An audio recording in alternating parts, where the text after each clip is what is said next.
Tonight, as the last whisper of daylight fades beyond the horizon and the world settles into its ancient rhythm of rest, we find ourselves at the threshold of something sacred. The night air carries with it the fragrance of jasmine and the gentle murmur of distant streams, inviting us into a space where time moves like honey, slow and goldened out here. In this quiet sanctuary of words and wonder, we gather as pilgrims of the heart, seeking not answers, but the peace that dwells in not knowing. Tonight, we explore a question that touches every human soul at some tender moment in their journey. How do we heal when we feel broken inside? Before we begin this gentle pilgrimage together, if you find solace in these whispered teachings, if these Buddhist wisdom stories bring comfort to your restless spirit, please consider subscribing to this humble channel. Give this offering a gentle like and share in the comments below where in this vast, beautiful world you are listening from tonight. Are you beside a window watching rain paint stories on glass? Perhaps under blankets in a city apartment, or maybe in a countryside cottage where crickets sing their evening prayers. Your presence here, wherever you are, adds to the tapestry of our shared seeking. Now, let us begin with an image. Picture, if you will, a single cherry blossom petal, pink as dawn's first blush, releasing its hold on the branch. It does not cling or resist. It simply lets go, trusting the invisible hand of the wind to carry it where it needs to go. As it drifts earthward, spinning like a prayer wheel in the gentle air, it embodies the very essence of what we explore tonight, the art of healing through release, the wisdom of letting go, the courage to be broken and yet whole. In the ancient temples of Tibet, incense curls upward like visible prayers, each spiral a reminder that even smoke finds its way home to the infinite sky. Tonight, dear friend, we too shall spiral inward and upward, following the pathways of breath and being, discovering that sometimes the most profound healing begins not with fixing what is broken, but with learning to love the cracks where the light gets in. In the deep forests of ancient wisdom, there walks a question that has no footsteps. It moves like morning mist through the valleys of consciousness, touching everything and clinging to nothing. This question whispers itself into the spaces between our thoughts. What remains when everything we think we are falls away? Imagine, dear traveler, that you are walking along a mountain path just as the sun begins to set. The trees around you are ancient pines, their branches reaching toward heaven like the arms of patient meditation masters. Each step you take on this path creates a soft sound, not quite an echo, more like a gentle conversation between your soul and the earth soul. And as you walk, you begin to notice something extraordinary. The spaces between your thoughts are growing wider, deeper, more welcoming. There is a Zen teaching that says, "The pine teaches silence, the rock teaches stillness, but the broken heart teaches everything." What could this mean, this riddle wrapped in paradox? Perhaps it suggests that our moments of feeling shattered are not mistakes to be quickly repaired, but doorways into a larger understanding. The heart that knows its own brokenness also knows the infinite space that holds all breaking and all healing. Consider the nature of a mirror that has cracked. Western thinking might see only the damage, the need for replacement or repair, but the Eastern eye sees something different. Now the mirror can reflect not just one image, but many fragments of light, creating a kaleidoscope of possibility. Each crack becomes a new pathway for illumination. The broken mirror has not lost its essential nature. It has expanded it. As you continue walking this imaginary mountain path, you notice that the evening air itself seems to be asking questions. The rustling leaves whisper, what if wholeness was never about being unbroken? The flowing stream murmurs, what if healing was not about returning to what was, but about becoming what has always been waiting to emerge? The distant mountain peaks stand in silent testimony to their own breaking and reshaping across countless seasons. Yet they remain majestic, eternal, complete. There is an old cone that asks, what is the sound of one hand clapping? But tonight, we might ask a gentler question. What is the sound of a heart healing? Is it the sudden crack of breakthrough? Or is it something softer, the quiet settling of acceptance? The whispered yes to what is, the gentle exhale of surrender that sounds remarkably like coming home. In the Buddhist understanding, there is a word, dukkha, often translated as suffering, but meaning something more subtle, the basic unsatisfactoriness of existence, the way things never quite fit together perfectly, the inevitable friction between what we want and what is. But what if this dukkha is not a flaw in the design of reality, but rather reality's way of keeping us awake, of preventing us from falling asleep in false comfort? What if feeling broken is actually feeling authentic, feeling real, feeling finally honest about the tender vulnerability that is the human condition? The mountain path you walk in your imagination begins to spiral upward now, each curve revealing new vistas of understanding. You notice that your breath has naturally slowed, matching the rhythm of your contemplative steps. And in this slowing, in this gentle ascent, you begin to sense that the question, how do I heal when I feel broken, might itself be a form of medicine, a way of opening the heart wide enough to hold both the breaking and the healing simultaneously. There is something beautiful about questions that don't demand immediate answers, about mysteries that invite us to live inside them rather than solve them. Tonight, as we journey together through the landscape of healing wisdom, we are not seeking to eliminate the experience of feeling broken, but rather to discover how brokenness itself might be one of the doorways to grace. The evening star appears. Above your imaginary mountain path, a single point of light in the deepening sky. It does not struggle to shine. It simply is luminous. And perhaps this is our first gentle teaching, that healing, like starlight, is not something we must force or manufacture, but something that naturally emerges when we create the right conditions of stillness, acceptance, and tender attention to what is in the soft lamplight of wisdom. We turn our attention to the teachings that have guided seekers for over 2.5 millennia. The Buddha, sitting beneath the Bodhi tree on that long night of awakening, discovered something that transcends time and culture, the Four Noble Truths, not as religious doctrine, but as a medical diagnosis for the human heart. The first noble truth whispers to us like a gentle mother acknowledging her child's tears. Yes, there is suffering. Yes, there is brokenness. This is not a mistake in the fabric of existence. This is woven into the very texture of being human. How revolutionary this acceptance is. In a world that often demands we smile through our pain, spirituality that insists we think positively through our struggles. Here is an ancient teaching that says, first, let us simply acknowledge what is true. Picture yourself sitting by a quiet pond at twilight, watching the surface ripple with each gentle breeze. The Buddha's first truth is like this pond. It doesn't pretend the ripples don't exist, doesn't try to force the water into perfect stillness. It simply reflects what is happening, moment by moment. When we feel broken inside, the first medicine is this radical honesty. I am experiencing brokenness right now. This is my truth in this moment. The second noble truth flows like honey. From the first, this suffering, this sense of brokenness, arises from our deep attachment to how we think things should be. In Sanskrit, this attachment is called tanha, literally thirst. Imagine a person lost in the desert, seeing mirages of oases that disappear as they approach. The thirst is real, but the mirages keep us running toward what cannot satisfy.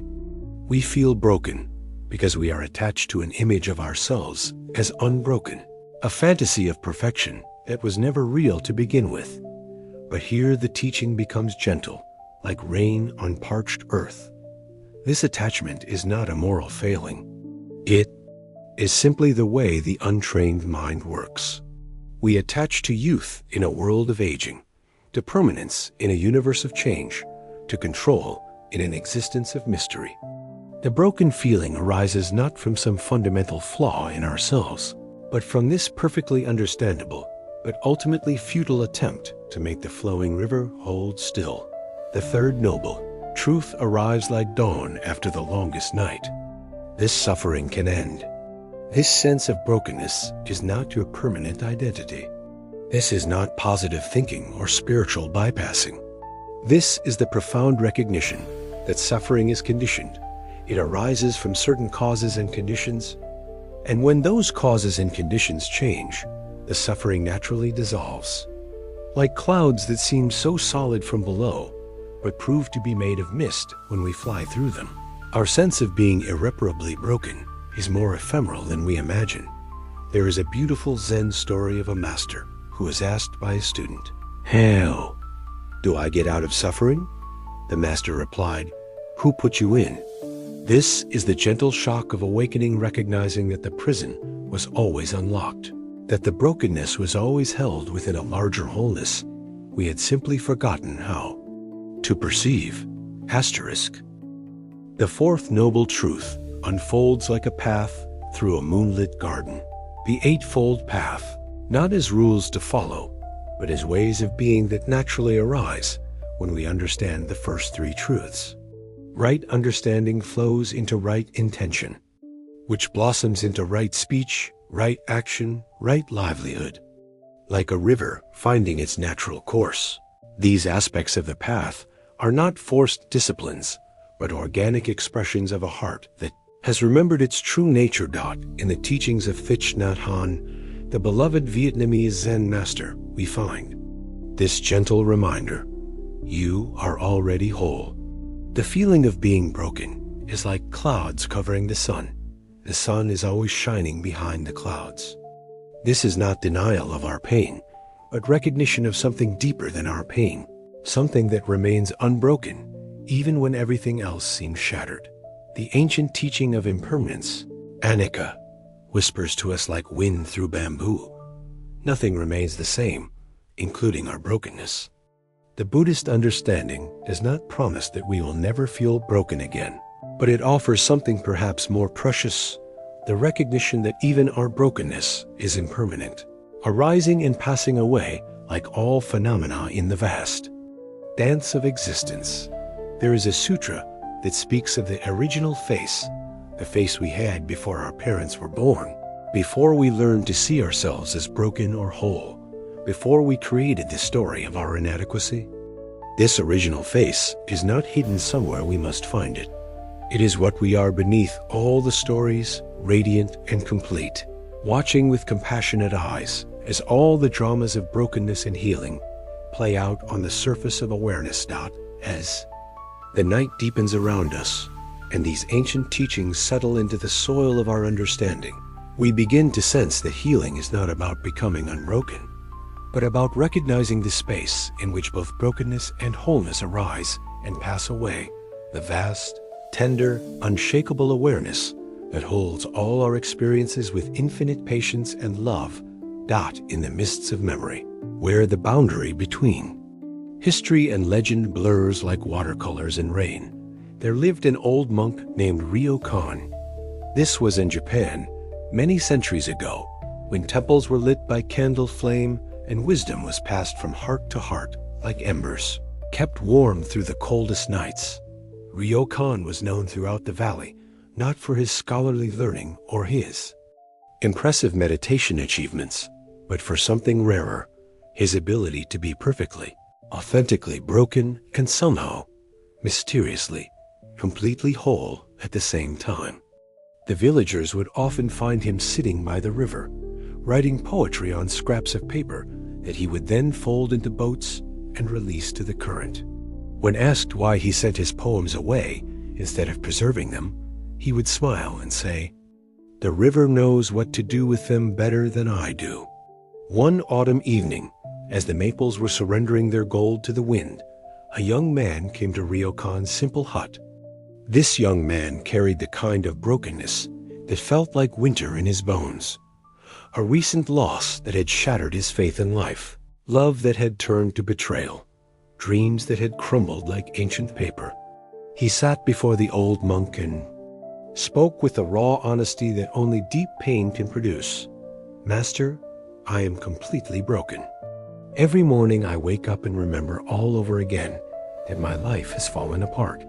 How do I become whole again? Ryokan listened with the kind of attention that feels like being held, his eyes soft as candlelight. When the young man finished speaking, the monk stood slowly and walked to a shelf where he kept his few possessions. He returned with a tea bowl, not just any tea bowl, but one that told a story in its very cracks. This bowl had clearly been shattered at some point and painstakingly repaired, but instead of hiding the breaks, the repair had been done with gold, making the fracture lines shimmer like veins of light through the ceramic.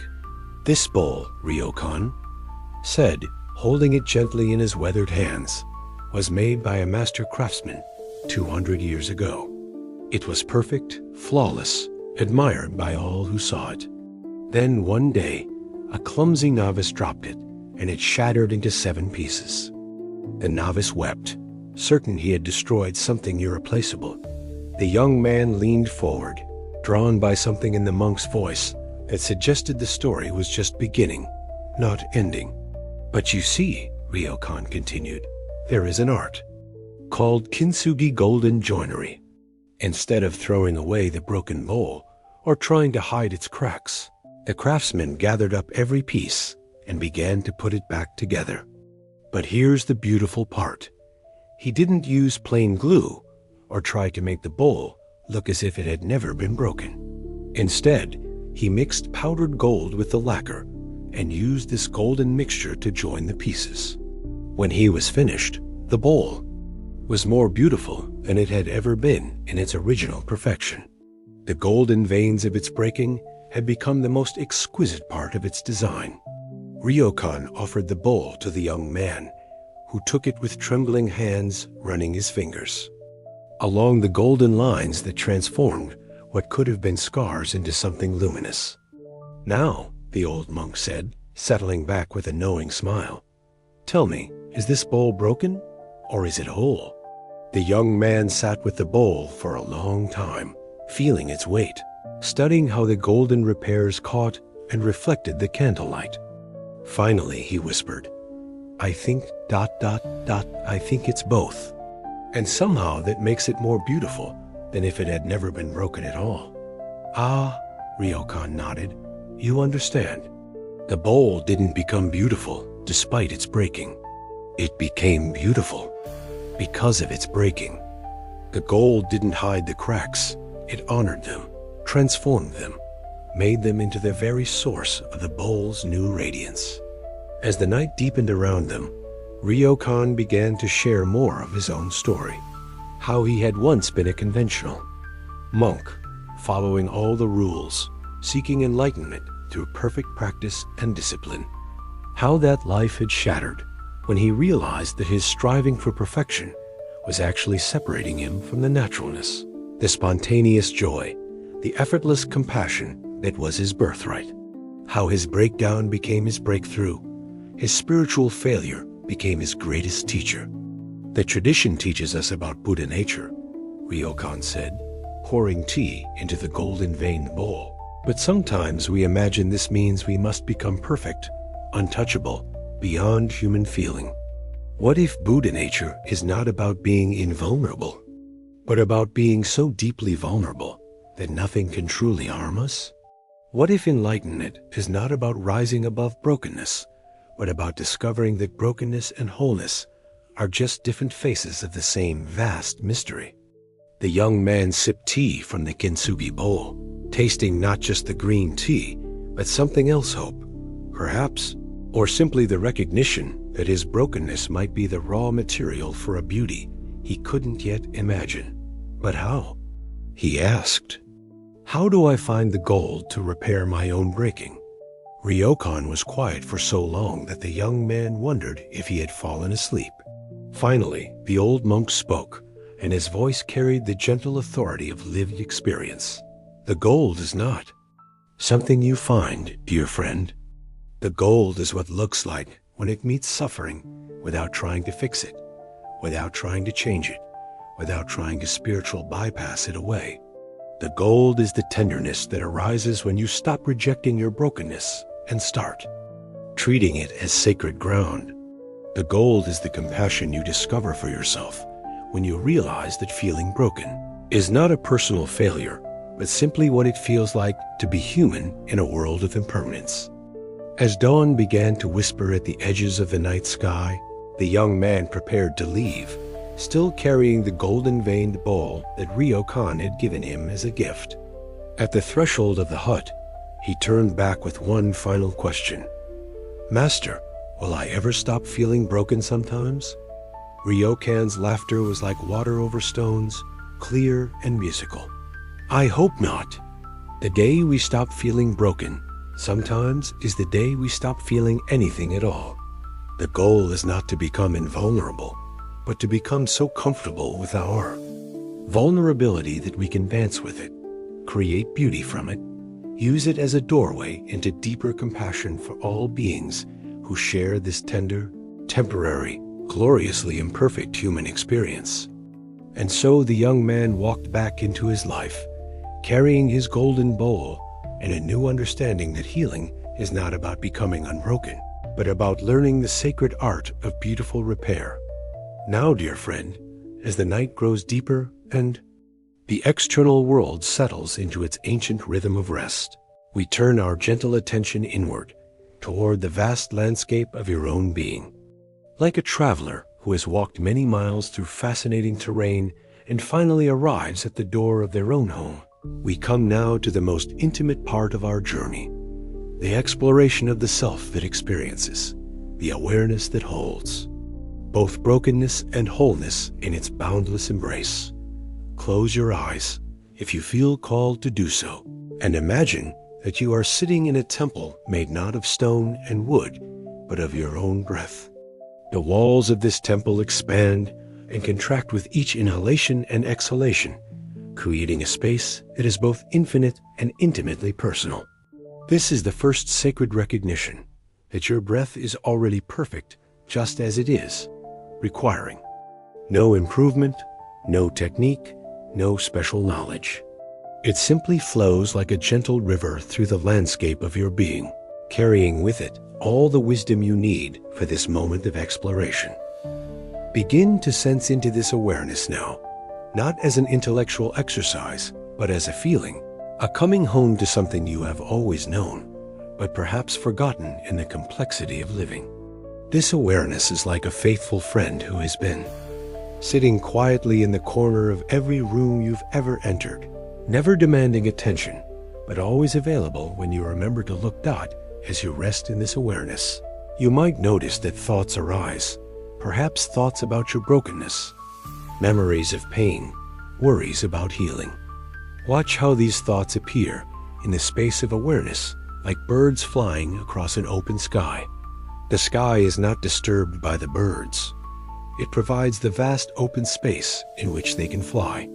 Similarly, your essential being is not disturbed by painful thoughts or feelings of brokenness. It is the open space in which all experiences can arise and pass away. Now, with great tenderness, bring to mind something about yourself that feels broken. This might be a relationship that ended painfully, a dream that didn't manifest, a way you've disappointed yourself or others, a part of your body that doesn't work as you wish it would, or simply the general sense that you're not quite who you think you should be. Don't push yourself to go deeper than feels comfortable. Simply hold this sense of brokenness gently in your awareness. The way you might hold an injured bird dot. Notice what happens when you stop trying to fix this brokenness and simply hold it with compassionate attention. It's like placing a drop of ink in a vast, clear lake. The ink doesn't pollute the lake or change its essential nature. It simply becomes part of the whole, diluted by the lake's immensity until it is no longer separate from the water itself. Can you sense that there is something in you that is larger than your brokenness? Something that was never broken and can never be broken? This is not a mental concept, but a direct experience, the recognition that your essence, your Buddha nature, your deepest self, remains untouched by any experience, like the gold in the owl kintsugi bowl that exists beneath and within and around all the cracks. Now imagine that you are traveling even deeper inward, beyond the temple of breath, beyond the landscape of thoughts and feelings, into the very source from which awareness itself arises. This is like diving to the bottom of a deep, clear pool, where everything is utterly still and quiet. Here, in this place of profound stillness, there are no problems to solve, no brokenness to heal, no stories about who you are or who you should be. There is only pure being, pure presence, pure love without object. Rest here for a moment, or for as long as feels natural. Notice that in this deep place, healing is not something that needs to happen. Healing is the natural state, the ground of being itself. Brokenness and wholeness are revealed to be concepts that dance on the surface, while the depths remain forever undisturbed, forever complete, forever whole. From this place of deep rest, begin to sense how healing might occur, not through effort or technique, but through this quality of presence itself. Like sunlight that naturally melts frost without trying to melt it, your essential being naturally transforms suffering simply by shining its unconditional acceptance upon it. This is not passive resignation, but active love, the kind of love that includes everything, rejects nothing, and sees the perfection in what appears imperfect. As you prepare to return from this inner journey, imagine that you are bringing back with you not solutions or answers, but this quality of presence itself. You are bringing back the recognition that you are both human and divine, both broken and whole, both a wave on the surface of the ocean and the ocean itself. You are bringing back the understanding that healing happens not when you become different than you are, but when you remember what you have always been beneath all the stories of brokenness and wholeness.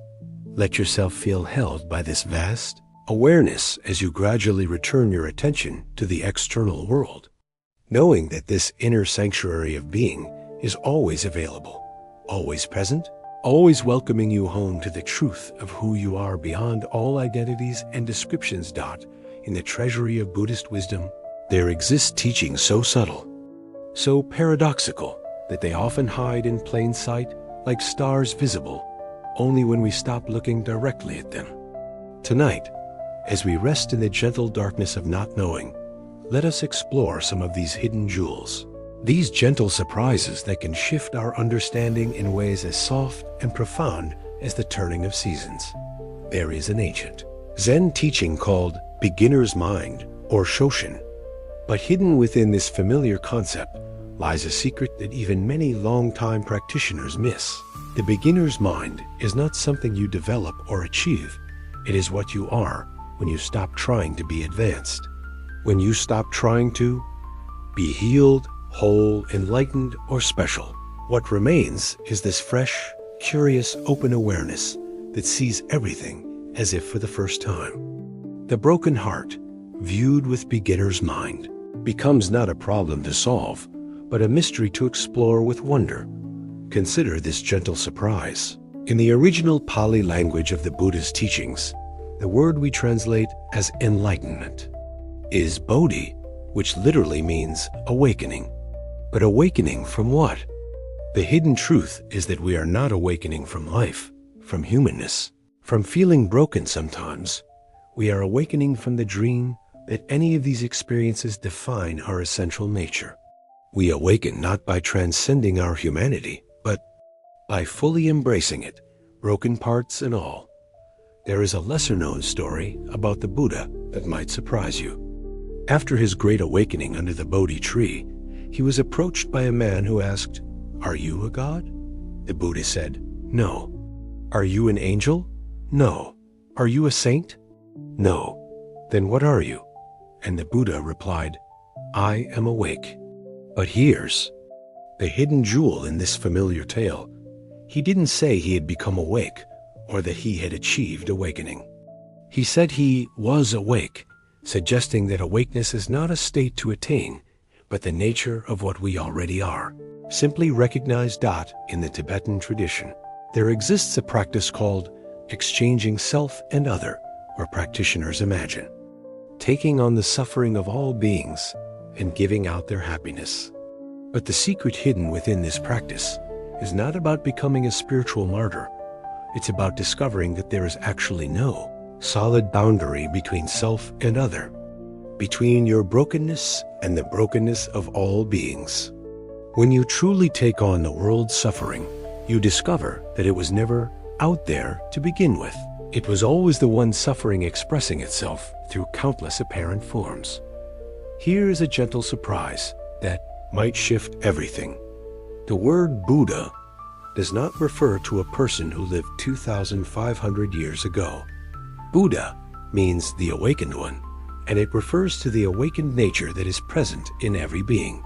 When Buddhists say, "I take refuge in the Buddha," they are not taking refuge in an external historical figure. They are taking refuge in their own awakened nature, which is always available, always present, even when they feel most broken.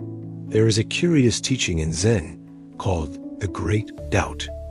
This is not intellectual skepticism, but a profound not knowing that arises when you realize how little you actually understand about anything, including yourself. The hidden wisdom here is that this great doubt is not an obstacle to awakening. It is awakening itself. When you stop pretending to know who you are, what healing looks like, or how life should unfold, you enter the spaciousness of don't know mind, which is paradoxically the most knowing state of all.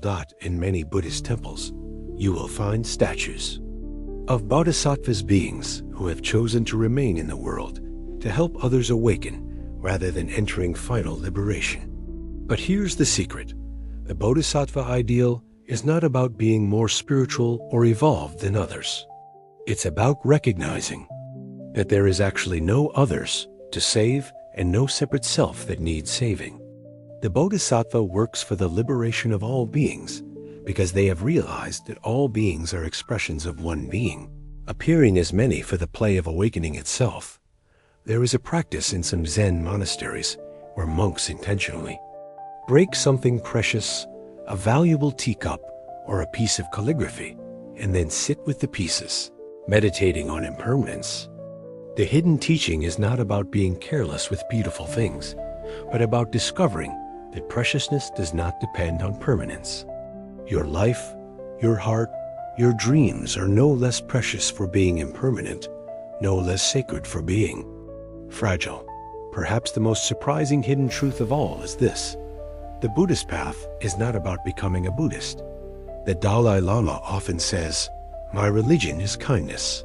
And what he's pointing to is that beneath all the rituals, concepts, and practices, the essence of the path is simply learning to be kind to yourself, to others, to life itself. And this kindness, this tenderness toward what is broken and what is whole, is available to every human heart, regardless of their spiritual beliefs or background. There is a koan that asks, "Does a dog have Buddha nature?" The traditional answer is mu, no. But the hidden surprise is that this no is not a rejection. It's pointing to something beyond yes and no, beyond having and not having. Does your broken heart have Buddha nature? Mu. Does your whole heart have Buddha nature? Mu. Buddha nature is not something hearts have or don't have. It's what hearts are, whether they appear broken or whole. As these gentle surprises settle into the quiet spaces of your understanding, perhaps you begin to sense that the journey of healing is full of such paradoxes. That we become whole by accepting our brokenness, that we find ourselves by losing ourselves, that we heal by giving up the idea that we need to be healed. These are not intellectual puzzles, but invitations into the mystery of being, doorways into the vast, tender heart of existence that holds all contradictions with infinite patience and love. Like a meditation, bell rung softly in the distance. Drawing us deeper into the temple of understanding, we come now to explore one of the most profound and healing truths the Buddha offered to the world, the teaching of impermanence anicca. But tonight, we approach this ancient wisdom not as a doctrine to learn, but as a river to enter, allowing its current to carry us toward a deeper recognition of how the flowing nature of existence itself is the source of our healing. Imagine that you are sitting beside a great river at twilight, watching the water flow past in an endless procession of waves, eddies, and currents. The river never stops moving, never repeats exactly the same configuration, never holds on to any particular arrangement of water. And yet, paradoxically, the river maintains its essential riverness through all this constant change. It is always the same river and always a completely different river, moment by moment. Your life, dear friend, is like this river. Your feelings are like this river. Your sense of brokenness is like this river. Nothing absolutely, nothing remains fixed or permanent. The pain that feels so solid, so permanent, so defining is actually more like a wave in the river it arises, reaches its peak, and inevitably subsides, making room for whatever comes next. This is not spiritual philosophy. This is the observable truth of how all phenomena actually behave when we look closely enough. But here is where the teaching becomes medicine for the broken heart. If nothing is permanent, then your brokenness is not permanent. If everything is constantly changing, then the very pain that feels like a fixed part of your identity is actually in constant flux, constantly transforming, constantly moving toward resolution, even when you can't perceive the movement.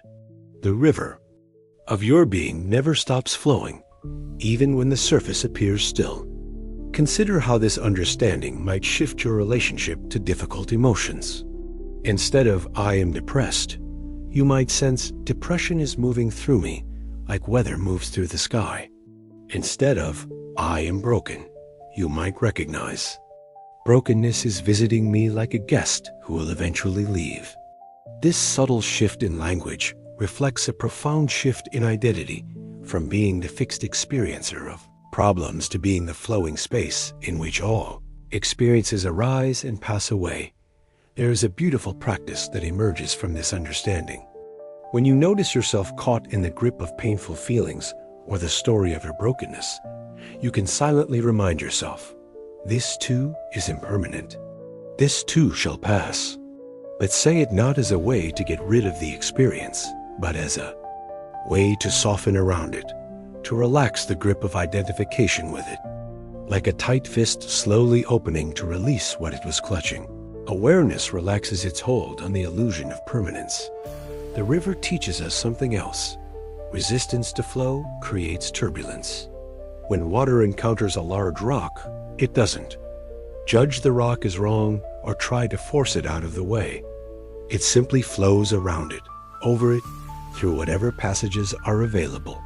Your painful experiences are like rocks in the river of awareness. They may seem to obstruct the flow, but they actually become part of the river's path, creating the unique contours that make your particular journey beautiful and meaningful. Seasons are another teacher of impermanence. Winter feels eternal when you're in its grip, yet spring always comes. Not because winter is wrong or bad, but because change is the fundamental nature of all phenomena. The trees don't resist autumn's arrival or cling to summer's warmth. They participate fully in each season, offering their gifts appropriately to the moment. The bare branches of winter trees are not broken. They are simply trees in their winter expression, preparing for the spring that is already sleeping in their roots. In the Buddhist understanding, there are three characteristics of all existence: impermanence, anicca, suffering, dukkha, and non-self, anatta. These might sound like a grim trilogy, but they are actually liberating truths.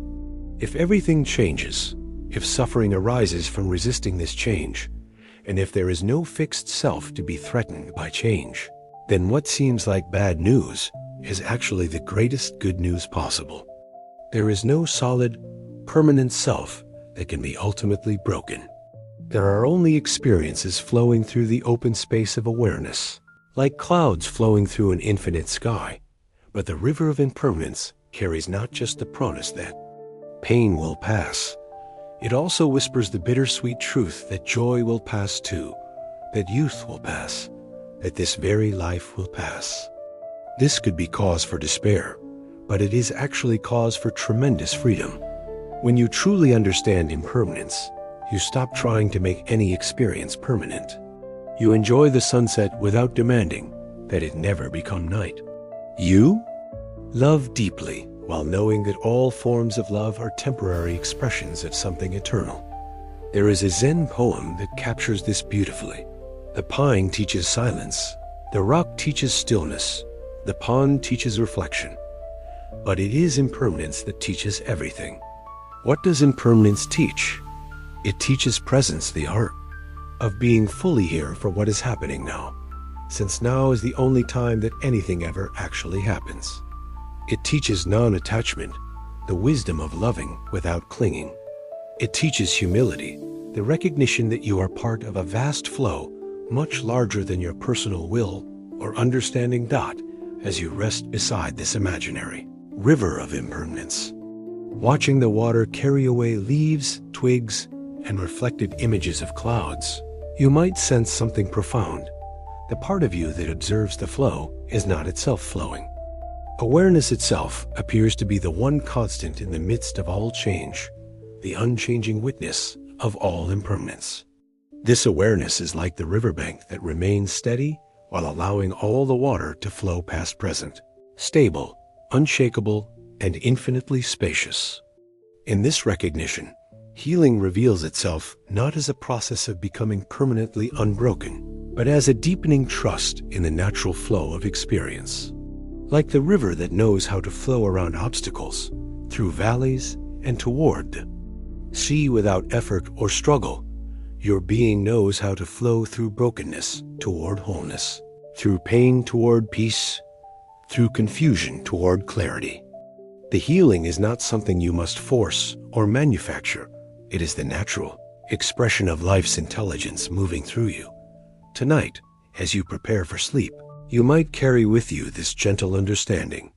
You are both the river and the riverbank, both the flowing experience and the awareness that holds all experience.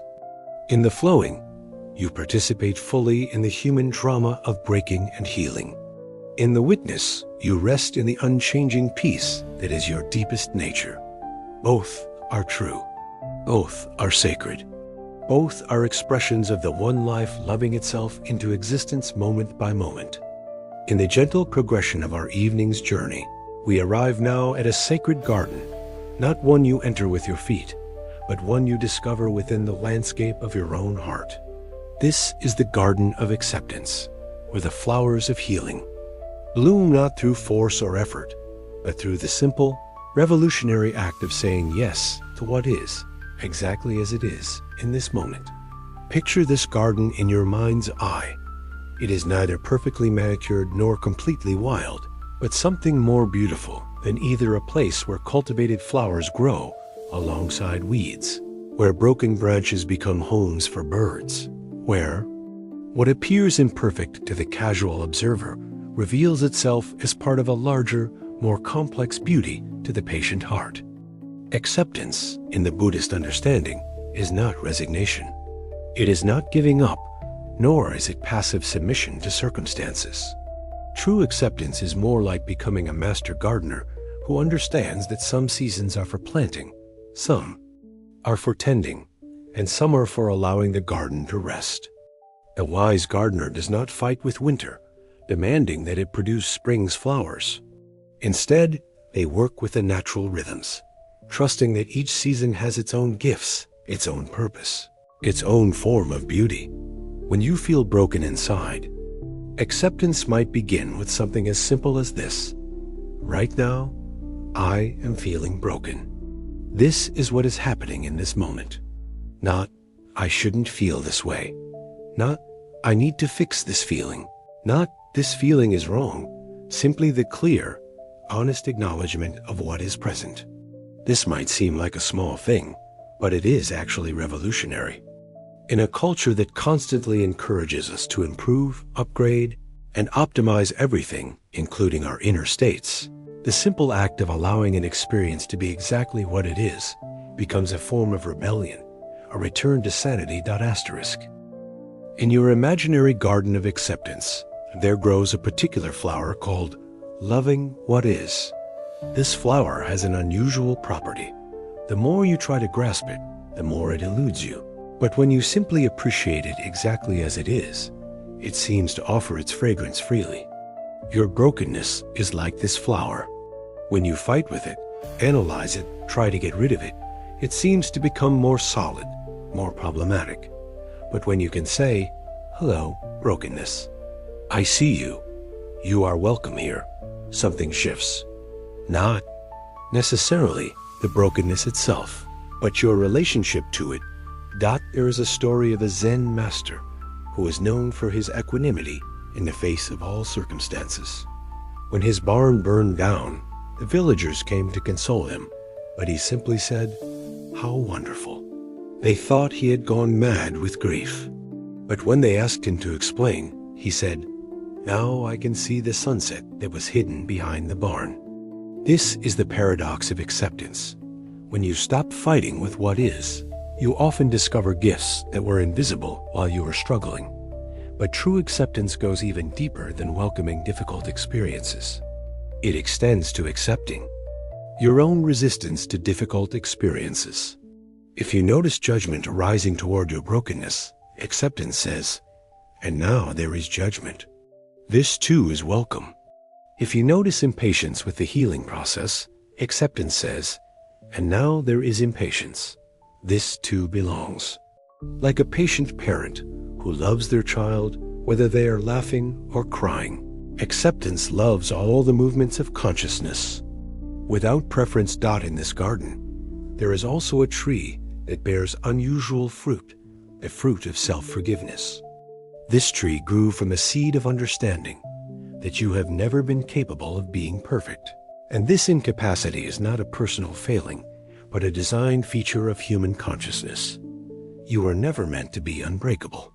The very sensitivity that allows you to feel broken is the same sensitivity that allows you to love, to create, to connect deeply with life. Would you trade your capacity for heartbreak if it meant also losing your capacity for tenderness? The garden teaches patience through the wisdom of natural timing. Seeds planted in spring do not become flowers immediately, no matter how much you might wish them to. Similarly, the seeds of healing that you plant through acceptance, self-compassion, and gentle attention do not produce their flowers according to your preferred timeline. They grow according to their own organic timing, influenced by countless factors both visible and invisible. Your job is not to force the growth, but to provide the right conditions: the water of attention, the sunlight of kindness, the soil of patience. There is a meditation that grows wild in this garden, the practice of saying yes to whatever arises in consciousness. Not a fake, forced yes, but the kind of yes you might say when a beloved friend shows up at your door unexpectedly. "Oh, you're here. Yes, come in. There's always room for you." When sadness shows up, "Yes, sadness, I recognize you. Come in."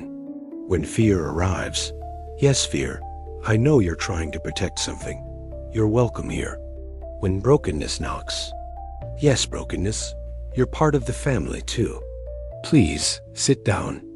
But perhaps the most surprising plant in this garden is one that blooms only in darkness, the night-blooming jasmine of accepting your acceptance. Sometimes you will find yourself judging your own acceptance, thinking you should be more accepting, faster at accepting, better at accepting. The garden teaches you to accept even this, to find humor in the infinite regress of trying to accept your non-acceptance of your non-acceptance. At some point, you simply laugh and let the whole edifice of spiritual striving collapse into the simple recognition: this is how I am right now. And somehow, mysteriously, this is exactly perfect. As you walk the gentle paths of this garden, breathing in the fragrance of unconditional welcome, you might sense that acceptance is not something you do, but something you are. Like the earth that accepts all weather rain, snow, sun, storm without complaint, and somehow transforms it all into fertility. Your essential nature has an infinite capacity to receive whatever life offers and compost it into wisdom, compassion, and ever-deepening love. The garden of acceptance blooms in all seasons, but perhaps it is most beautiful at night, when the flowers you cannot see release their deepest fragrances into the darkness, teaching you that sometimes the most profound healing happens in the times when you cannot perceive any healing happening at all. As the night deepens around us like a soft blanket of stars, we find ourselves approaching perhaps the most subtle and transformative aspect of the healing path, the art of gentle being. This is not a technique to master or a practice to perfect, but rather a way of inhabiting your own life with the tenderness of a mother holding her newborn child present, protective, unconditionally loving, and infinitely patient. In the rushing world of doing, achieving, and becoming, gentle being stands as a quiet revolution. It asks nothing of you except this, that you learn to be with yourself the way you would be with a dear friend who is going through a difficult time. When a beloved friend comes to you brokenhearted, you don't immediately offer solutions or try to cheer them up or analyze why they shouldn't feel the way they do. Instead, you simply offer your presence, warm, accepting, unhurried presence that says, I am here with you in this. You don't have to be different right now. You don't have to heal faster or better or more efficiently. I love you exactly as you are in this moment. This quality of presence, when turned toward your own experience, becomes the most powerful healing force imaginable. It is like sunlight falling on a garden. It doesn't force anything to grow. It doesn't judge which plants are more worthy of light. It simply shines with warm, consistent radiance, and growth happens naturally in response to this unconditional offering of energy. Gentle being begins with the radical act of slowing down, not just your external pace, but the internal velocity of your thoughts, judgments, and demands for progress. Imagine that your consciousness is like a snow globe that has been vigorously shaken. When you set it down and become very still, the swirling particles gradually settle, and you can see clearly through the water. Your mind, when given permission to be still, rather than constantly stirred by the demand to figure everything out, naturally settles into a clarity that is both peaceful and wise. In this settling, you might begin to notice the difference between healing and curing. Curing is what medicine does to disease. It eliminates, fixes, returns to a previous state of health. But healing is something much more mysterious and profound. Healing is what happens when you become whole, not by eliminating the broken parts, but by discovering the larger wholeness that was never actually broken, that holds all the broken parts within its infinite embrace. You cannot cure your way to wholeness, but you can heal your way there through the gentle practice of including everything in loving awareness. There is an art to touching your own pain with the same delicacy you would use to touch a butterfly's wing. When difficult emotions arise, gentle being approaches them not with the aggressive energy of I must process this or I must heal this, but with the soft curiosity of what are you? What do you need? How can I be present with you without trying to change you? This shift from doing to being with creates the spaciousness in which natural healing can occur. Consider how nature heals. When a tree is wounded, it doesn't try to return to its previous unwounded state. Instead, it slowly grows new tissue around the wound, incorporating the damage into its structure in a way that often makes it stronger and more beautiful than before.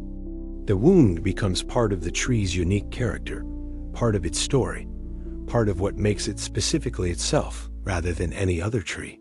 Your emotional and spiritual wounds can heal in a similar way, not by disappearing, but by being integrated into the larger wholeness of who you are. Gentle being also means learning to breathe with your pain, rather than holding your breath against it. Notice what happens in your body when you encounter difficult emotions? Do you tense up, brace against the feeling, try to armor yourself against its impact? This is natural, but it also creates additional suffering. The Buddha called this the second arrow. The first arrow is the unavoidable pain of life, but the second arrow is our resistance to the first arrow, our fight with reality, our demand that things be different than they are. Gentle being learns to let the first arrow be just the first arrow.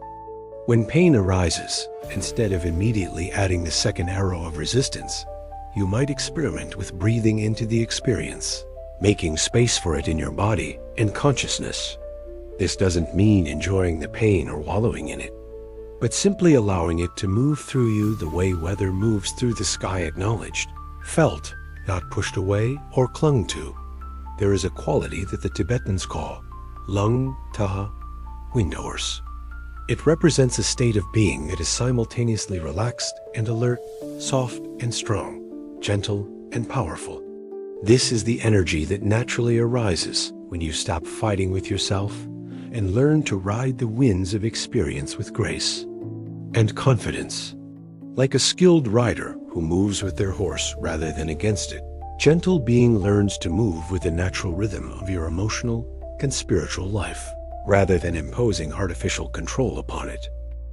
In the Zen tradition, there is a concept called just sitting shikantaza. This is meditation with no goal, no technique, no attempt to achieve anything special.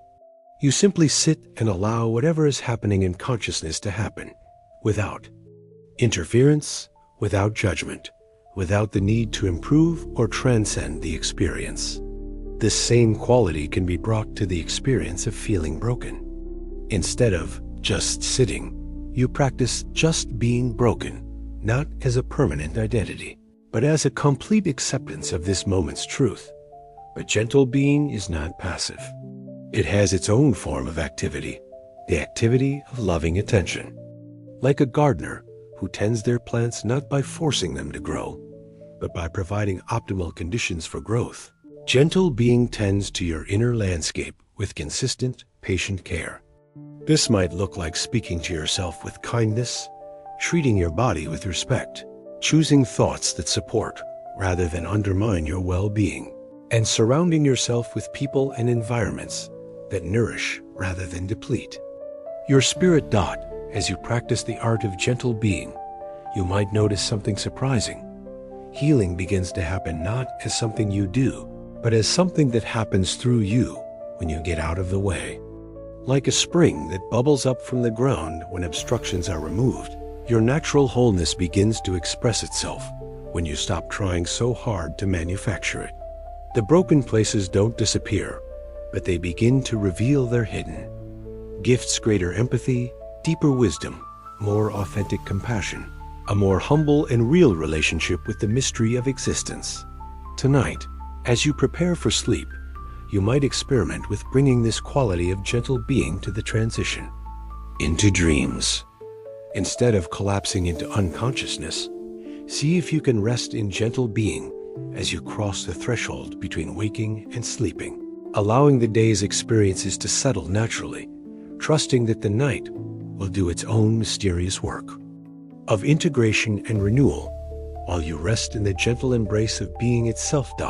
In the deepening sanctuary of night, where the world's noise fades to whispered prayers and distant starlight, we come to explore one of the most profound healing agents available to every human being: the medicine of stillness. Not the stillness of inactivity or suppression, but the alive stillness that exists at the heart of all movement, the pregnant quietude from which all sound emerges and to which it returns. Imagine yourself standing in an ancient forest cathedral, where massive trees have grown for centuries in patient silence. The air itself seems to hold wisdom, and your breathing naturally slows to match the profound rhythm of this living temple. This is the quality of stillness we speak of, not empty or void, but full of presence, thick with potential, vibrating with the subtle energy of pure being. Your broken heart, dear friend, is invited into this cathedral of stillness. Hear it need not explain itself, justify its brokenness, or hurry toward healing. It can simply rest the way a tired traveler rests beside a clear mountain spring, drinking deeply of the peace that asks nothing and offers everything. In this stillness, something profound begins to happen, not the healing you expected or demanded, but the healing that your soul actually needs. Stillness is the natural medicine of the nervous system. When you have been in fight or flight mode for too long, when anxiety has become your constant companion, when the pain of feeling broken has kept you in a state of internal emergency, stillness acts like cool water on inflamed tissue. It doesn't fight the inflammation. It simply provides the conditions in which natural healing can occur. Your body remembers how to repair itself when given the gift of genuine rest. But the medicine of stillness works on levels much deeper than the physical. In the Buddhist understanding, beneath all the movement of thoughts, emotions, and sensations lies an unshakable stillness that is not separate from your essential nature. This stillness is not something you create through meditation or effort. It is something you uncover by learning to be present with what is already here. Like archaeologists carefully brushing away layers of sediment to reveal ancient treasures, you learn to brush away the accumulated layers of mental activity to discover the treasure of natural stillness that has always been present. This discovery often comes as a surprise. You might expect stillness to be boring, empty, or uncomfortable. Instead, many people find that genuine stillness is extraordinarily alive, pulsing with a quality of presence that is more interesting than any mental entertainment. It's like discovering that beneath the constantly changing surface of the ocean lies a depth of profound calm that is actually more dynamic and full of life than the waves above. In stillness, your relationship to brokenness begins to shift in ways that thinking alone cannot accomplish. The mind that feels broken is still thinking about brokenness, analyzing it, trying to solve it.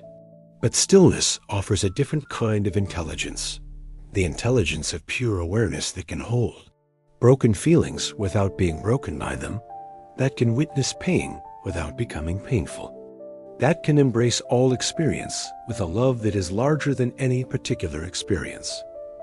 There is a practice that emerges naturally from this understanding. Instead of trying to think your way out of difficult emotions, you learn to be still with them. When sadness arises, instead of immediately moving to understand it, fix it, or distract yourself from it, you practice simply being still in its presence. Not still like a rock, but still like deep water that can receive any wave without losing its essential nature. In this quality of stillness, emotions begin to reveal themselves not as problems to solve, but as energy in motion that naturally wants to flow, transform, and resolve itself. The medicine of stillness also heals the addiction to complexity that often accompanies emotional pain. When you feel broken, the mind tends to create elaborate stories about why you're broken, how you got broken, who's to blame, what needs to happen to fix the brokenness. These stories can become more complicated than the original pain, like a small cut that becomes infected through too much worried attention. Stillness offers a return to simplicity. Right now, there is pain. Right now, I am still. Right now, both can be true simultaneously. In many wisdom traditions, stillness is understood not as the absence of movement, but as the source from which all authentic movement arises. Like the stillness at the eye of a hurricane that allows the hurricane to maintain its power and direction, your essential stillness provides the stable center from which you can engage life fully without being overwhelmed by its intensity. From this place of stillness, your responses to life become more skillful, more compassionate, more aligned with your deepest wisdom rather than reactive to your surface fears. There is a particular quality of stillness that emerges in the presence of great beauty or profound love, a kind of awed quietude that arises spontaneously when you encounter something that touches you at the deepest level. This same quality of stillness can be cultivated in relationship to your own experience, including your brokenness. Instead of seeing your pain as ugly or wrong, stillness allows you to perceive it with the same reverential attention you might give to a sunset or a piece of sacred music. The practice is simple but not easy. When you notice yourself caught in the whirlwind of emotional reactivity or mental obsession with your problems, you pause. You don't try to stop the whirlwind, but you stop feeding it with your attention. You rest your awareness in the stillness that is always available beneath the storm. Sometimes this stillness is found in the space between breaths, sometimes in the gap between thoughts, sometimes in the vast silence that surrounds all sound. As you practice this medicine of stillness, you might notice that healing happens not as a dramatic event, but as a gradual settling, like sediment slowly clarifying in a glass of muddy water. The water doesn't force the mud to settle. It simply provides the stillness necessary for natural clarification to occur. Your consciousness, given the gift of genuine stillness, begins to clarify itself, revealing the clear awareness that was always present beneath the mud of confused thinking and painful emotion. Tonight, as you prepare to enter the great stillness of sleep, you might sense that this transition is itself a form of medicine, a daily return to the source, a nightly healing that happens not through effort, but through surrender to the natural rhythm of consciousness itself. In sleep, your small self dissolves back into the vast stillness from which it emerged, and each morning you are reborn from this stillness, carrying its medicine back into the world of form and activity. Asterisk. The deepest teaching of stillness is this: you are not broken in your essence, because your essence is the stillness in which all experiences of brokenness and wholeness arise and pass away. This stillness is not indifferent to your pain, but it holds your pain with such infinite spaciousness that the pain cannot ultimately disturb its peace. Resting in this stillness, you discover the unbreakable awareness that you have always been, even when everything else felt shattered. In the tender hours of deep night, when the world grows quiet enough to hear the subtle rhythms of the heart, we arrive at what many consider the crown jewel of Buddhist wisdom, the cultivation and recognition of great compassion, or Mahakaruna. This is not simply kindness or sympathy, but something far more profound, the spontaneous response of awakened consciousness to the suffering of all beings, including the being you call yourself. Picture, if you will, a mother hearing her child cry in the night. She doesn't need to think about whether to respond, doesn't need to analyze whether the child deserves comfort, doesn't question whether she has the energy to get up and offer care. The response is immediate, instinctive, unconditional. This is the quality of great compassion, not a moral obligation or spiritual practice, but the natural movement of love when it encounters pain. Now imagine extending the same unconditional response to your own inner child, the part of you that sometimes cries out in the darkness of feeling broken, misunderstood, or lost. What would it feel like to respond to your own pain with the same immediate, unquestioning tenderness that a loving parent offers their distressed child? This is where healing begins to move from concept to lived reality, from something you hope for to something you embody. In the Buddhist understanding, compassion has two aspects that work together, like breathing in and breathing out. The first is the recognition of suffering, not turning away from pain, not minimizing it or explaining it away, but seeing it clearly and acknowledging its reality. The second is the spontaneous movement to alleviate that suffering wherever possible. But here's what makes it great compassion rather than ordinary compassion. It includes all suffering, makes no distinction between deserved and undeserved pain, extends equally to friend and enemy, to self and other. When you begin to practice great compassion toward your own brokenness, something revolutionary happens. Instead of adding the suffering of self-judgment to the original suffering of feeling broken, you begin to meet your pain with the same tenderness you would offer anyone else in distress. The inner critic that says, "You shouldn't feel this way," or "You should be over this by now," is met with a gentle but firm voice of compassion that says, "This being is in pain right now, and pain deserves kindness, not judgment." There is a meditation practice called Tonglen, which means giving and receiving. In this practice, you breathe in the suffering your own or others, and breathe out relief, peace, or happiness. On the surface, this might seem masochistic or counterintuitive. Why would you voluntarily breathe in pain? But the deeper teaching is profound. When you stop running from suffering and learn to breathe with it, you discover that suffering is not as solid as it appeared. Like breathing in smoke, the suffering passes through you without staining your essential nature. More importantly, Tonglen teaches you that your capacity to hold suffering with love is limitless. The heart, it turns out, is not like a cup that can overflow when too much is poured into it. The heart is more like space itself. The more you open it, the more vast it becomes. When you breathe in your own brokenness with compassion, you're not just healing your individual pain. You're connecting with the universal experience of brokenness that every human shares. This recognition of shared suffering is what transforms personal healing into universal compassion.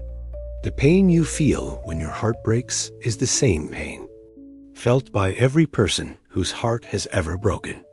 The confusion you experience when life doesn't make sense is the same confusion experienced by every person who has ever felt lost. The fear you feel when facing uncertainty is the same fear that has moved through human consciousness for millennia. In recognizing this, your individual suffering becomes a doorway into profound connection with all of life. Great compassion also teaches the difference between empathy and compassion. Empathy feels what others feel, which can be overwhelming and depleting. Compassion feels the pain of others without being drowned by it, like a skilled swimmer who can dive deep to rescue someone without losing their ability to swim back to the surface. When you practice great compassion toward yourself, you learn to feel your pain fully without being defined or defeated by it. The deepest teaching of stillness is this: you are not broken in your essence, because your essence is the stillness, in which all experiences of brokenness and wholeness arise and pass away. This stillness is not indifferent to your pain, but it holds your pain with such infinite spaciousness that the pain cannot ultimately disturb its peace. Resting in this stillness, you discover the unbreakable awareness that you have always been.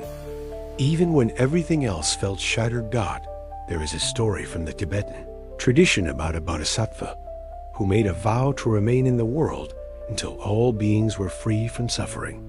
When she realized how vast this task was, how many eons it might take, her heart literally shattered from the magnitude of compassion she felt.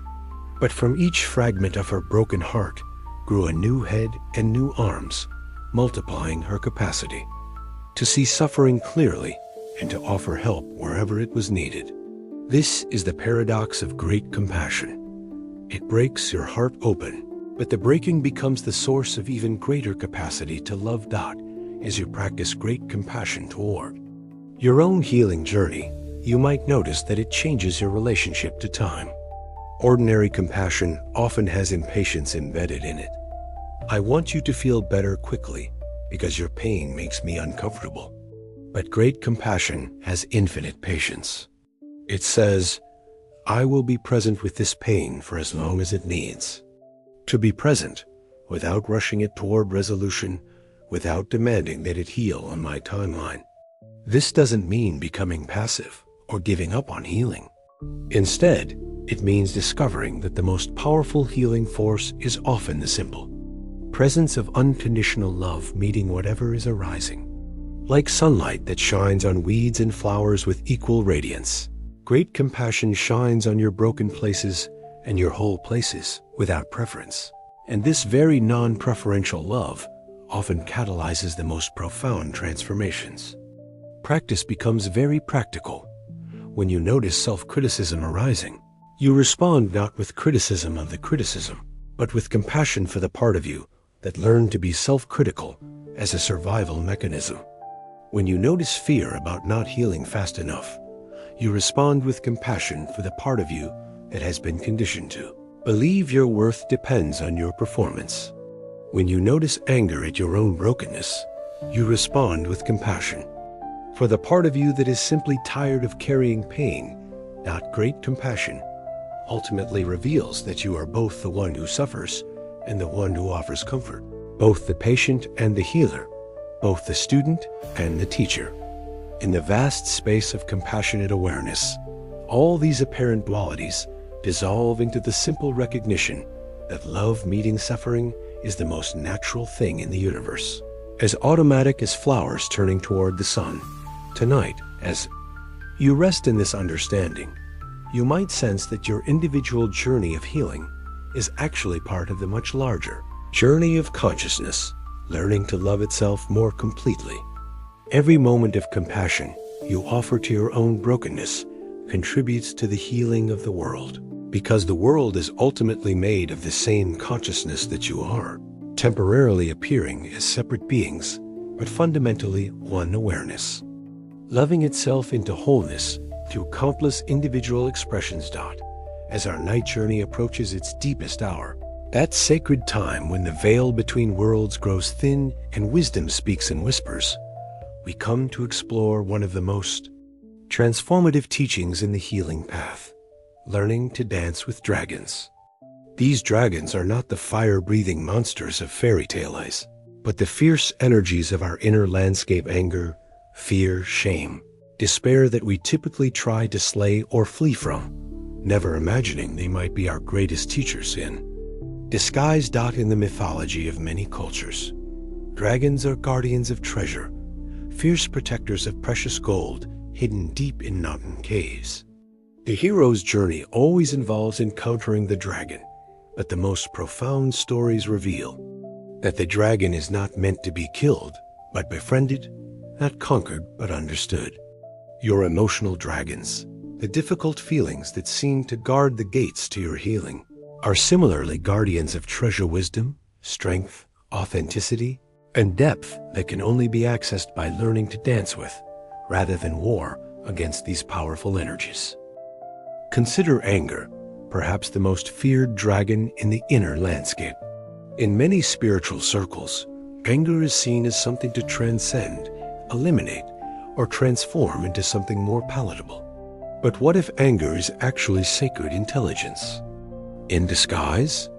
What if it's your psyche's way of protecting something precious: your boundaries, your values, your sense of justice, your right to take up space in the world? When you learn to dance with the dragon of anger, rather than trying to slay it, you might discover that beneath its fire lies a fierce love for yourself and others, a refusal to accept what is truly unacceptable. The dance begins with curiosity rather than judgment.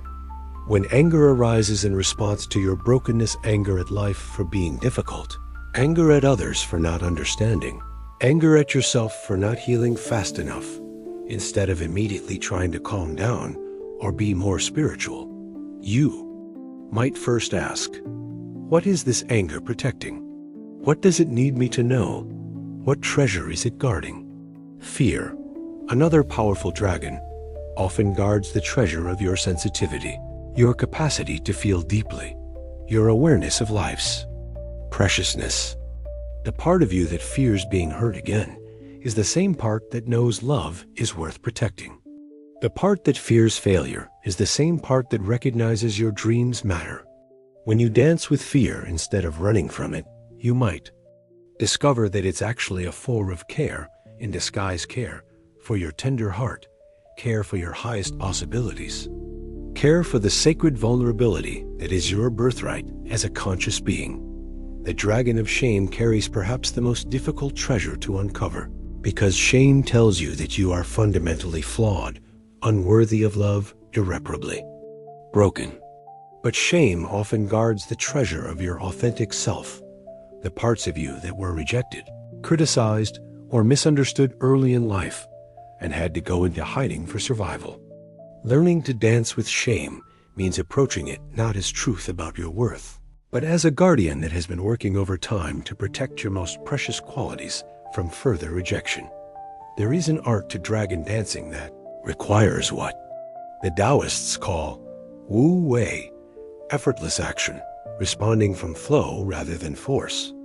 When you encounter one of your emotional dragons, the instinct is often to either fight it, suppress, control, override, or flee from it, distract, avoid, numb. But dancing requires a third option, moving with the dragon's energy while maintaining your own center, like a skilled martial artist who redirects an opponent's force rather than meeting it. Head dash on dot. This might look like breathing with difficult emotions rather than holding your breath against them. It might mean speaking to them directly. Hello, anger. I see you're here. What do you need me to know?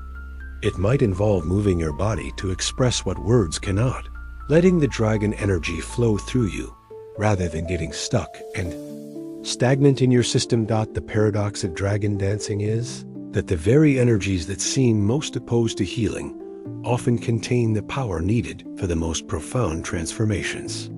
The anger that seems to separate you from others can become the fierce compassion that stands up for all beings who suffer. The fear that seems to limit your life can become the wisdom that helps you navigate uncertainty with grace. The shame that seems to diminish you can become the humility that opens your heart to deeper connection. In Tibetan Buddhism, there is a practice called feeding your demons, developed by Machi Glabdron, a 12th century female master. Instead of trying to destroy the inner forces that create suffering, you invite them to come closer, ask them what they need, and then offer them exactly what they're hungry for. This radical hospitality transforms demons into protectors, enemies into allies, dragons into dancing partners. But dragon dancing requires tremendous courage, not the courage of the warrior who charges into battle, but the courage of the lover, who opens their heart even when afraid. It requires the willingness to feel your feelings fully, to let yourself be touched and changed by your own emotional landscape, to discover that you are vast enough to hold all of these energies without being overwhelmed by them. As you learn this sacred art, you might notice that your relationship to brokenness itself begins to change. Instead of seeing difficult emotions as evidence that you're not healing properly, you begin to recognize them as the raw materials of transformation. The breaking open of your heart is not a malfunction, but a necessary part expansion. The dragons that seem to guard your wounds are actually midwifing your birth into a larger version of yourself. There is a Zen saying, "You are perfect as you are, and you could use a little improvement." This perfectly captures the dragon dancing spirit, fully accepting what is present while remaining open to transformation. You don't dance with dragons to get rid of them, but to discover how their wild energy can serve love, how their fierce power can become fuel for awakening, how their guardianship of your wounds can become protection of your sacred wholeness. Tonight, as you prepare to dream, you might invite any dragons that are present in your inner landscape to reveal themselves, not as obstacles to your peace, but as allies in your awakening. In the strange logic of dreams, where impossible things become possible and enemies transform into friends, you might discover that the very energies you've been fighting are actually the ones that want to dance you home to yourself. The deepest teaching of dragon dancing is this: nothing in your psyche is ultimately your enemy. Every energy, no matter how difficult or destructive it may seem, arose originally in service of your survival, protection, or growth. When you learn to dance with these energies rather than against them, you discover that healing is not about becoming different than you are, but about becoming more fully, authentically, courageously yourself. And so, dear friend, we arrive at the gentle threshold where words begin to fade into silence, where teachings dissolve into being, where the journey inward becomes the journey into sleep. Like travelers who have wandered far through mysterious landscapes and now find themselves at the edge of home, We pause here to gather the treasures we have discovered together in the soft darkness of this sacred night. What have we learned in our wandering? That brokenness is not the opposite of wholeness, but perhaps its most intimate friend. That the heart that knows its own fragility also knows the infinite space that holds all fragility with tender care. That healing is not about returning to some imagined state of perfection, but about discovering the gold that emerges when love meets suffering, when acceptance embraces what is, when compassion learns to dance with dragons.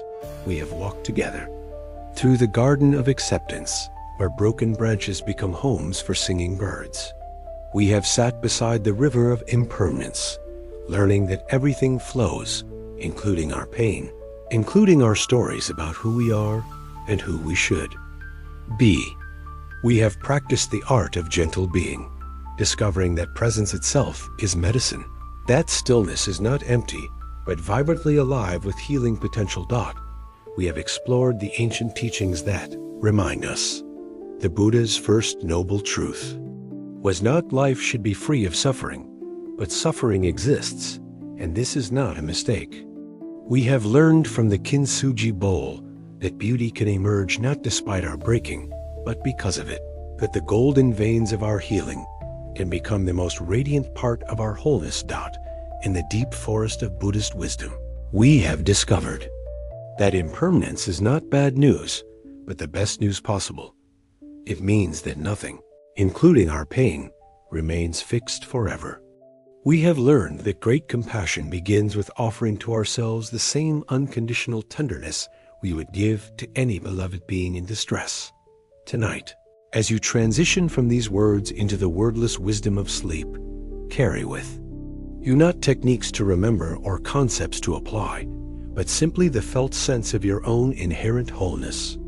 Like the moon that appears to wax and wane, but is always complete behind the apparent changes, your essential nature remains whole, even when everything on the surface feels fragmented. Let yourself sink now into the great acceptance that holds all things, the acceptance that is not resignation but recognition, not giving up but opening up to the vast mystery that you are. You are both wave and ocean, both the experience of brokenness and the awareness that witnesses all experience with infinite patience and love. As sleep approaches like a gentle tide washing over the shore of consciousness, remember that healing happens not only in the dramatic moments of breakthrough, but in countless tiny moments of kindness toward yourself. It happens in the pause between thoughts, in the space between breaths, in the tender moment when you choose love over judgment, presence over perfection. There is an old Tibetan saying, "May all beings be free from suffering and the causes of suffering. May all beings find happiness and the causes of happiness." Tonight, let this blessing begin with you. May you be free from the suffering of fighting with yourself. May you find the happiness that comes from accepting yourself exactly as you are in this moment. May you rest in the recognition that you are already whole, already loved, already held by something so vast and patient that it can afford to let healing happen in its own perfect timing. The night sky above us holds billions of stars, each one a sun in its own cosmic dance, each one complete and luminous despite being separated by immeasurable distances. You too are a star in the vast constellation of being, complete and radiant in your own unique way, contributing your light to the overall beauty of existence, even when you cannot perceive your own radiance. Let your breath now become a prayer of gratitude for this body that carries you through your days, for this heart that feels so deeply, for this mind that seeks understanding, for this spirit that continues to reach toward healing, even when the path seems unclear. Let yourself be grateful, even for the brokenness that has brought you to this moment of deeper seeking, deeper questioning, deeper opening to the mystery of what it means to be human. The ancient trees know how to sleep. They release into the darkness without resistance, trusting that the sun will return, that spring will follow winter, that growth happens even in the apparent stillness of rest. Follow their wisdom tonight. Release into the darkness of not knowing, trusting that your own inner sun continues to shine even when you cannot see it, that your own spring of healing is already preparing itself in the depths of winter's rest. Thank you, dear friend, for sharing this quiet path with me tonight, for allowing these words to accompany you on your journey inward. Thank you for your courage in facing your own brokenness with curiosity rather than judgment, for your willingness to explore the tender territories of the heart. Your presence here, your sincere seeking, your gentle attention to these whispered teachings, all of this contributes to the healing of the world, because every moment of compassion you offer yourself ripples out into the collective consciousness of all beings. Wherever you rest your head tonight, in a crowded city apartment, where sirens sing their urban lullabies, or in a quiet country cottage where only crickets provide the evening music, or in some space between these extremes, may peace find you there. May the Dharma light your dreams with wisdom and wonder. May you wake tomorrow a little more gentle with yourself, a little more trusting of your own natural healing, a little more aware of the wholeness that was never actually broken. May you sleep deeply, dear friend. May your rest be restorative, and your dreams be filled with the recognition of your own inherent Buddha nature. May you remember upon waking that you are both beautifully human and mysteriously divine, both perfectly imperfect and completely whole. The last candle flame flickers and then gives way to darkness. But darkness in the Buddhist understanding is not the absence of light. It is the womb from which all light is born. Rest now in this fertile darkness, this pregnant stillness, this loving void that holds all possibilities. Rest knowing that healing is not something you must force or earn, but something that flows naturally when you create the right conditions of kindness, patience, and unconditional love. Good night, and be well, dear friend. May your journey into sleep be a journey into the heart of peace itself, and may you wake with a gentle recognition that you have always been whole, even when you forgot, even when it felt impossible, even in the midst of feeling broken.